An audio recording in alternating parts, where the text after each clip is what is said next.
vaya a haber una obra de teatro conmemorando, ayer 11 de febrero fue, no sé si lo sabéis, ¿alguien lo sabe que fue ayer, el día que conmemora Mujer y Niña en la Ciencia, 11 de febrero, y hace un tiempo cayó en nuestras manos un guión de una brilla de teatro en el que 4 científicas del pasado contaban sus descubrimientos, sus logros, lo difícil que había sido para ellas abrirse camino en la vida por el hecho de ser mujer. Ya, si escucháis atentamente veréis cómo van a contar muchas de esas historias. Y hoy en día son personas, mujeres que están en el mundo de la ciencia reconocidas y que muchas de las cosas que hoy en día funcionan fueron gracias a ellas que descubrieron en el tiempo en el que ser mujer no era tan fácil como ahora. Y simplemente 4 alumnas de segundo bachillerato interpretan cada una de estas científicas y os van a contar un poquito su vida y qué hicieron para ser tan famosas y tan reconocidas como merecen. Os dejo con ellas.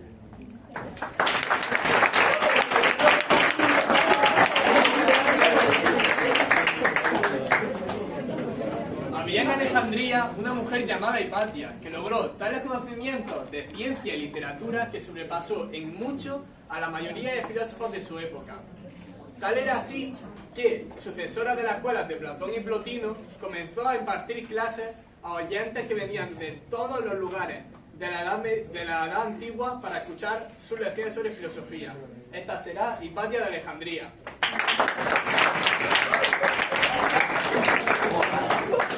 Hola, soy Hipatia y nací en Alejandría hace más de 1600 años. Para tener más de 1600 años era jovencísima.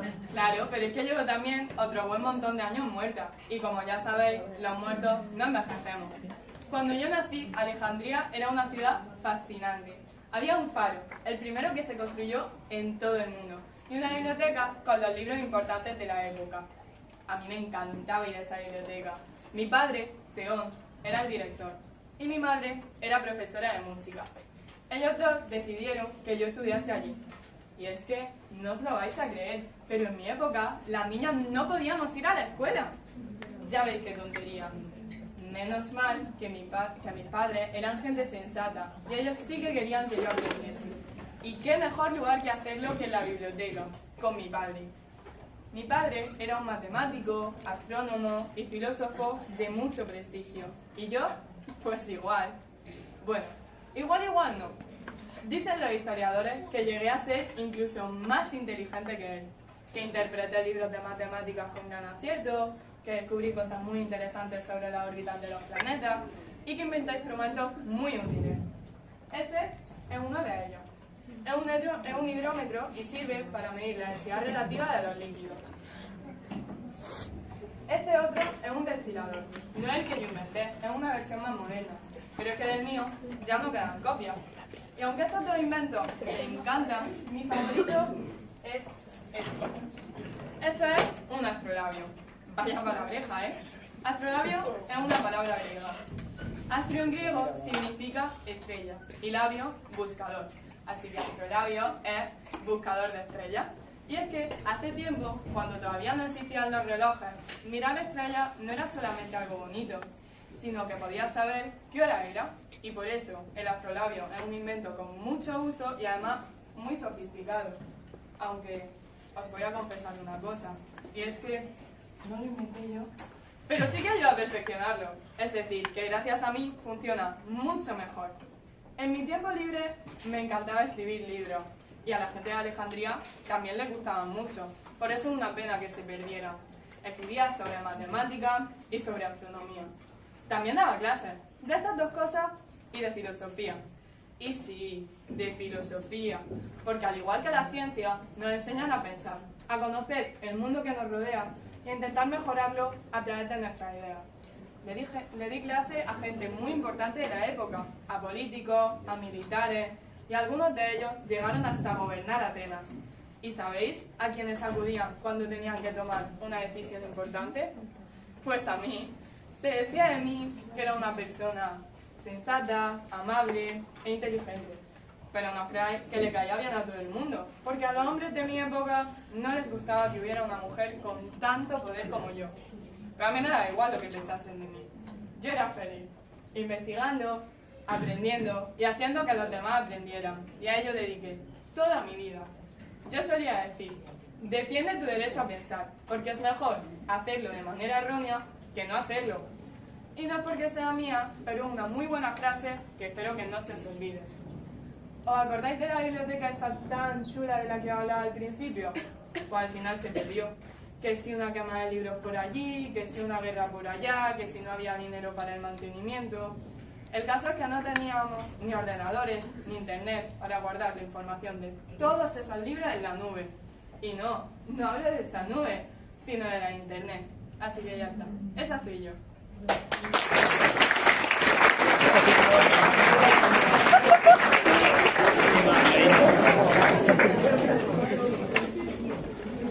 Qué diferente sería el mundo sin las personas creativas, ¿no? Personas con ideas, con imaginación, sueños. Personas que no se rinden cuando las cosas se ponen difíciles. No todos los días nacen personas así.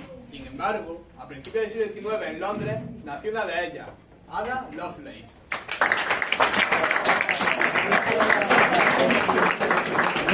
Hola, yo soy Ada. ¿Qué pasa? ¿Esas caras? Claro, es que no veis las alas y la varita, pero es que yo soy Ada Lovelace, un hada sin H. Aunque podría decirse que también hago algo de magia. Porque ¿acaso crear una máquina que haga cosas por sí sola, como un ordenador, es un poco mágico? Sí, soy yo, la creadora del software. Eso que controla vuestros móviles, vuestras tablets o vuestros ordenadores. Y esto fue hace más de 175 años. Todo comenzó cuando mi maestro, amigo, físico matemático, George Garbage, quiso crear la máquina analítica, que era tan grande como un elefante. Y esta necesidad surgió debido a que hasta entonces las cuentas se hacían a mano. Yo entendí esta máquina a la perfección. De hecho, me llamaban la encantadora de números. Y no porque fuese matemática, que también lo era, sino porque yo con esta máquina tuve una visión. Creía que podía hacer cosas más allá de sumar y restar, como creación, arte o música. Me encanta bailar. ¿Pero qué haces, Ada? ¿Que esto va en serio? ¡Anda, Hipatia, no seas antigua! Es verdad, qué divertido. Bueno, como podéis ver, el arte lo lleva en la pena. Y es que el padre era el famosísimo escritor romántico, el Lord Byron. Y además, era guapísimo, como yo. Mi madre, sin embargo, se llamaba Adela y era una mujer formada en números, en álgebra, en física y tenía un plan de estudio muy estricto para mí. Que a ver si soy capaz de decir química, física, matemáticas, francés, inglés, ciencias y hasta manualidades. Quise hacer con 12 años un caballo volador.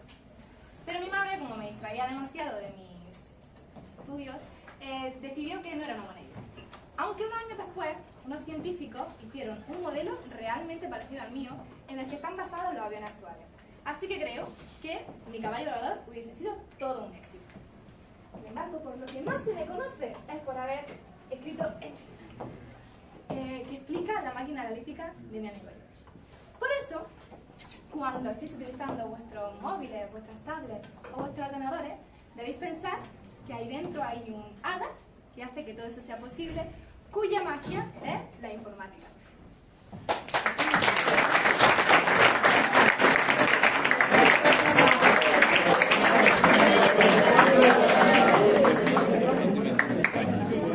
En el pasado siglo XX, también en Londres, nació una mujer cuyos descubrimientos cambiaron la vida de todos sus contemporáneos y de todas las generaciones venideras. Por desgracia, en vida, no consiguió todo el mérito que se merecía por aquello que descubrió. Sin embargo, si escucháis atentamente, vais a descubrir cosas muy interesantes sobre ella. Ella fue Rosalind Franklin.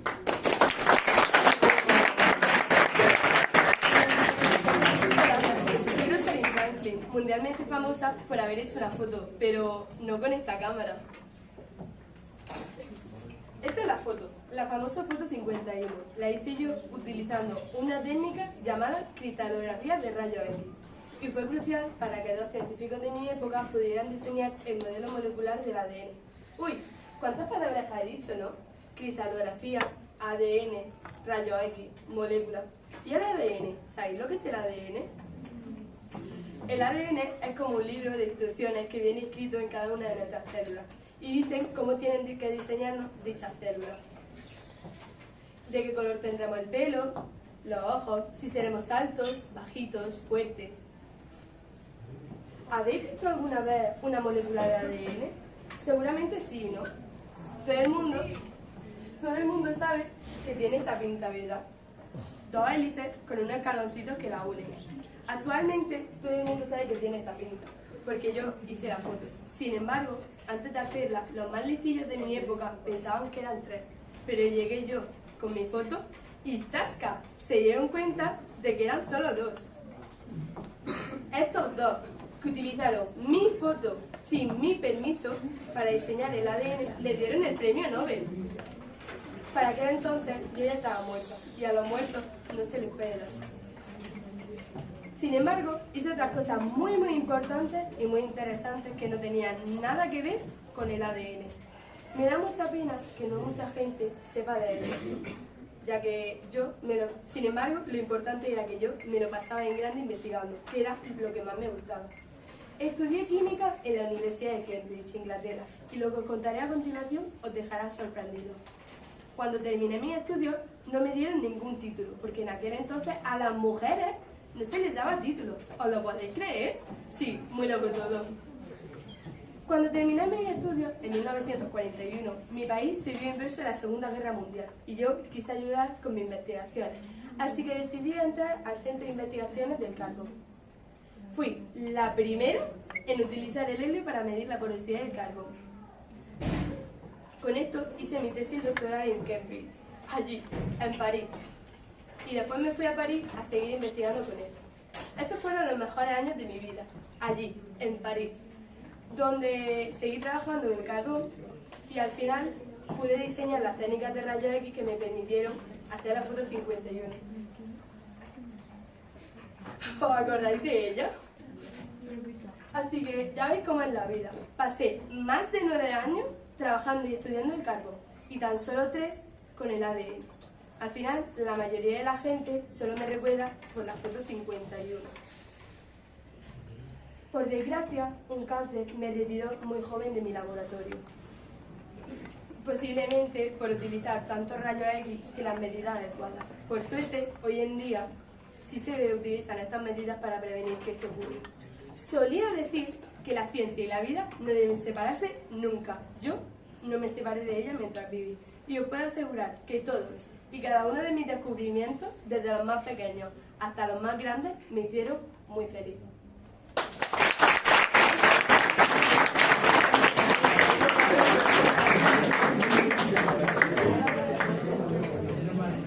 Hay personas cuyas vidas no pueden dejarme indiferente. Personas que pasan por el mundo al igual que una estrella atraviesa el cielo, dejando detrás de sí un haz de luz que nos ilumina uno a otro.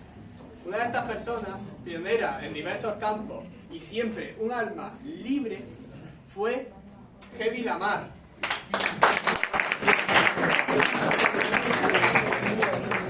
Hola, soy Hedy Lamarr, y se me conoce, entre otras cosas, por ser la mujer más bella de la historia del cine.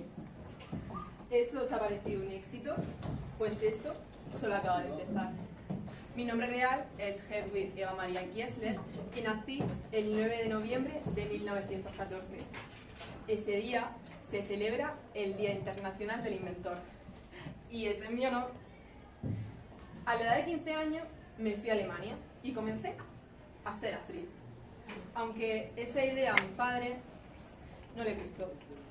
Conocí a un señor mayor, Friedrich Mann, un rico fabricante de armas. Se pasaba todo el día enviándome flores, regalos, bombones y al final me acabé casando con él. Con el tiempo me arrepentí. Iba a todas las reuniones con sus socios, bla, bla, bla. Se pasaban todo el día hablando de cómo guiar un torpedo sin que lo interceptasen. Y yo, de vez en cuando sonreía e incluso realizaba alguna pregunta, pero porque realmente me interesaba. los Estados Unidos entraron en la... Bueno, tenía una vida muy lujuriosa, pero al final me di cuenta que mi marido me quería solo para él. Y yo solo soy dueña de mí misma. Así que cogí un par de joyas y me escapé por la ventana del baño. Cogí un coche desde Viena hasta París. De París a Londres. Y en Londres cogí un barco hasta los Estados Unidos. En el barco conocí al señor Mayer, al dueño de la Metro Goldwyn Mayer, la del León, y me introdujo en el cine americano. Fui protagonista de muchas películas, unas buenas, otras no tan buenas, pero seguro que vuestros abuelos se acuerdan del taquillazo Sansón y Dalila. Dalila era yo. Entre rodaje y rodaje me encantaba inventar, pero claro, en aquella época estaba mal visto que una mujer inventase, porque era cosa de hombre. Bueno, los Estados Unidos entraron en la Segunda Guerra Mundial y había sido un país que desde el principio me había acogido, así que algo tenía que hacer. Junto a mi amigo compositor George Antheil encontramos la solución. Comencé a recordar aquellas conversaciones que tenía mi exmarido con sus socios de cómo guiar un torpedo sin interceptarlo. Y llegué a la solución. Transmisión en espectro ensanchado por salto de frecuencia. Una palabreja. Os lo explico. Si yo tenía un mando con el que guiaba el torpedo y el torpedo viaja por una onda en una frecuencia. Si yo cambio la onda de mi mando y de mi torpedo, nunca me interceptará. Así que esa fue la solución. Os lo explico mejor. Si tú quieres mantener una conversación con tu compañero sin que el de al lado se entere, si hablas 5 segundos en español, 5 en inglés y 6 en francés, no te va a entender. Pero cuando yo presenté esta idea a los Estados Unidos, no fue posible fabricarla. Y tuve que esperar 20 años para que se dieran cuenta que mi idea era revolucionaria. Aquello que tenéis en vuestra mochila, en vuestro bolsillo o incluso en vuestras manos, el teléfono móvil, el Bluetooth, el Wi-Fi, lo inventé yo. Por ello se me conoce como la abuela del Wi-Fi. Pero claro, no sé yo si una abuela tiene este glamour.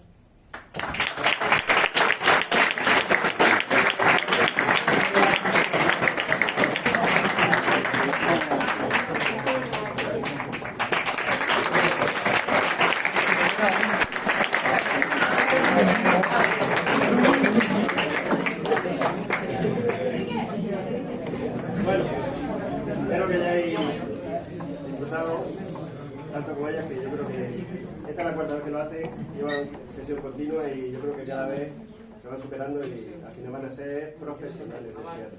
Y esperad que eso, que hayáis aprendido algo, que penséis un poquito en el papel de la mujer a lo largo de la historia y que salido ahí hasta cuando toque el timbre ya subido a la clase. Muy bien.